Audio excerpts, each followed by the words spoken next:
પણ આ ગામની જે મેં ખરેખર આ ગામના એક એક યુવાનની હોશિયારી જોઈ મને એવું લાગ્યું જયારે પોલીસ ગોતતી હોય ત્યારે પ્રવીણભાઈ હળદળમાં આવશે.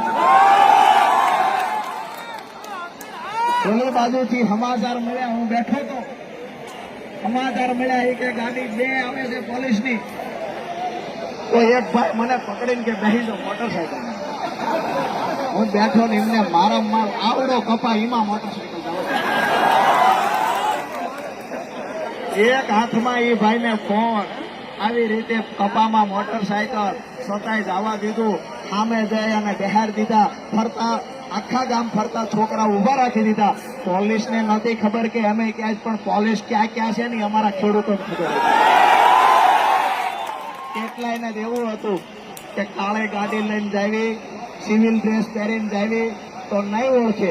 અમારા ખેડૂતો તો સિવિલ ડ્રેસમાં એમની વાડું જોઈને કહી દીધું કે પોલીસ. આ ગામની મને ખરેખર અંદરથી એટલો ઉત્સાહ છે કે આ ગામની મુલાકાતે ખરેખર આમ આદમી પાર્ટીના તમામ નેતાઓએ આવવું પડે. અને આજે જે અમને પોલીસને આ સુરેન્દ્રનગર મારા ઘરની બહાર ઉભી છે ગઈકાલથી, આજે 3 વાગે અકળાણા કે આ બહાર નો નીકળ્યો કેમ. અમારે કેવલ મારી ગાડી હાકે એની વાહે વાહે ફરે, કેવલ ને મજા આવી. એ મને કે પોલીસ સાહેબ મારી વાહે જ, મેં કે આખા સુરેન્દ્રનગરમાં ફેરાય. એ મૂર્ખના સરદારો ન ખબર પડી 8 રાઉન્ડ સુરેન્દ્રનગરના હુકામાં માર્યા.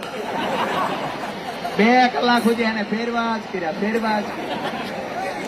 દોસ્તો 3 વાગે મારા ઘરે લેડીઝ પોલીસને લઈ અને ઘરમાં તપાસ કરવા માટે ગયા અને ઘરમાં જઈને કહ્યું કે રાજુભાઈ કરપડા અહીંયા હંતાડેલા છે. મારી બાએ જવાબ દીધો કે અમારા ખેડૂતનો દીકરો હંતાડમાં બેઠો, અમે ખેડૂતના દીકરા છીએ. દોસ્તો આ રૂમાલ નથી દોસ્તો, ખેડૂતો માટે લડાઈ લડવા નીકળ્યા એનું મોતનું કફન બાંધીને નીકળ્યા છે. જે લોકો દડાવવાની વાત કરે છે, દંડા દેખાડવાની વાત કરે છે, એને કહીએ છીએ ગઈકાલે પણ કીધું તું ટોટીએ દૂધ પીને અમે મોટા નથી થયા દોસ્તો. અને હવે કહીએ છીએ કોઈને ઉશ્કેરતા નથી, પણ હવે જ એની માએ હવાહેર હોઠ કાઢ્યું હોય. આપ સૌ માટે બધી વ્યવસ્થા આપણે સાંજે જેવી રીતે માર્કેટિંગ યાર્ડમાં ગોઠવી હતી એ મુજબ વ્યવસ્થા ગોઠવાતી જશે. આજુબાજુના ગામડામાં હવે મેસેજ આપી દો કે મહાપંચાયત થઈ ગઈ છે, પરિવર્તનનો શંખ વાગી ચૂક્યો છે અને જેવી રીતે વિસાવદર વાળી થવાની વાત હતી હવે ગુજરાતના તમામ માર્કેટિંગ યાર્ડની અંદર ગુજરાતના તમામ માર્કેટિંગ યાર્ડમાં બોટાદ વાળી થશે અને આવનાર 2027માં તમામ વિધાનસભામાં બોટાદ. દોસ્તો અંદરથી પીડા ખૂબ છે. જ્યારે આપણા ખેડૂત માતાઓ બહેનોને જોઈએ છીએ, આપણા વૃદ્ધ મા બાપને જોઈએ છીએ, અંદરથી પીડા થાય છે. 60 વર્ષની ઉંમરે, 55 વર્ષની ઉંમરે જાણે 100 વર્ષના માજી થઈ ગયા હોય ને એવી હાલત એમની થઈ ગઈ હોય છે. શરીર તોડી નાખ્યું કામ